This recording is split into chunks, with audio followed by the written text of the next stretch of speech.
exercise? Yes, there are a lot of studies. There are a lot of studies that look only at the exercise, and exercise is enough to induce those brain changes. So that showed in the size of the hippocampus increases, even in older adults, and we're not talking about like middle-aged people. So it was already known that exercise by itself is enough to cause the type of changes that they saw. Why? I mean, they kind of were guaranteed, or they should have been guaranteed the effect by adding. Yeah, my bad. I wanted to say maybe they were afraid that cognitive stimuli were would be not enough to induce the brain changes, because there are more robust effects of exercise rather than cognitive stimulation. Then what does the study tell us? If it was already known that exercise does improve performance, and then they studied exercise plus cognitive, and they already knew the exercise was going to do something. But I just, what, for example, in a hypothetical situation, what if they combined two and there was either no effect, or they would be counterbalance each other, or they would, I don't know, make it worse? What if? So that's why they decided to look at that.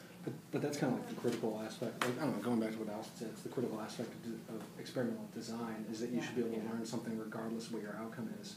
And so, like I'm saying, the way they designed it, there are most outcomes you don't learn anything because of what's already known and how they designed it. And so no matter whether they get a positive effect or a negative effect, you can't interpret it because you don't have the proper control groups. Yeah, that's right. Sorry guys, I just really wanted to introduce you and make you exercise more. And that's why you should just pay for it. No, I'm just saying. It's not you, it's the study. I know the study. I don't like the study myself. Like, probably not a good idea to include the study that you don't like, but it's more fun to make fun of it. Yes, exactly, exactly. Yes. So you can kind of maybe take out of this that the cognitive aspect didn't take away from the exercise aspect. Yes. But you can't say anything about the cognitive aspect helping because it may just be lost in the exercise enhancement. Yes. And again, we don't know about the social effects. Mm-hmm. There was no group that just said, come and talk to people. Yes. And without puzzles or exercise, which could control for a social aspect too. We know that that's huge too, just being in a social environment, really good for the brain, mostly. Just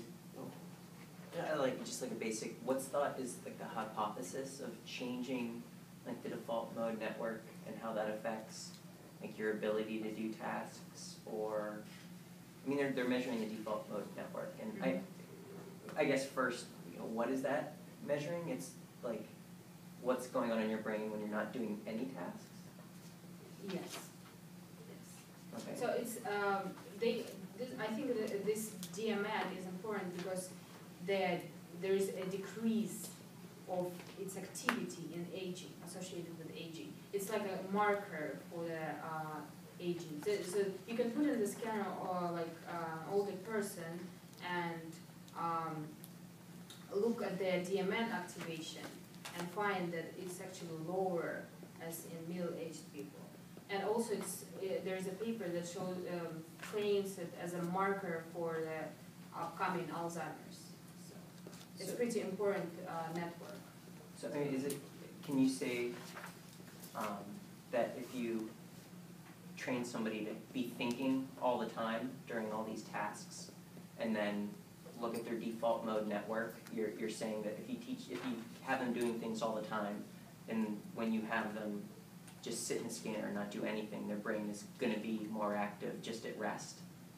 Then is that what they're trying to do, and saying just getting your brain more active at rest is going to be more beneficial in the long run? I haven't looked at it this way. I think regardless of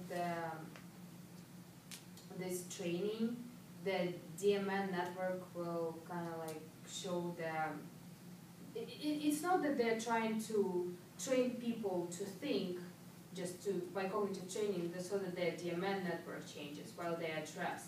I think DMN is just like the indicator of overall brain health.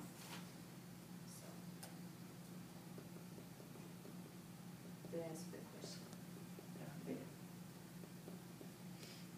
Seems like you might be able to explain away why they combine both the cognitive manipulation and the exercise manipulation.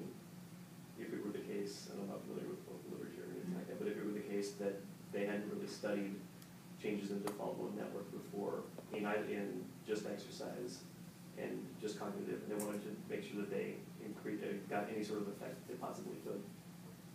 Because they already knew the volume effects just of exercise, but if they hadn't studied default mode network before, then maybe it makes sense to do both manipulations at once, just so you're like more likely to get some sort of effect. Then you could go back later and narrow it down and maybe switch. Yeah. Just trying to come up with some reason why they. Mhm. Why they Maybe. Thank you. So again, you are allowed to read the paper before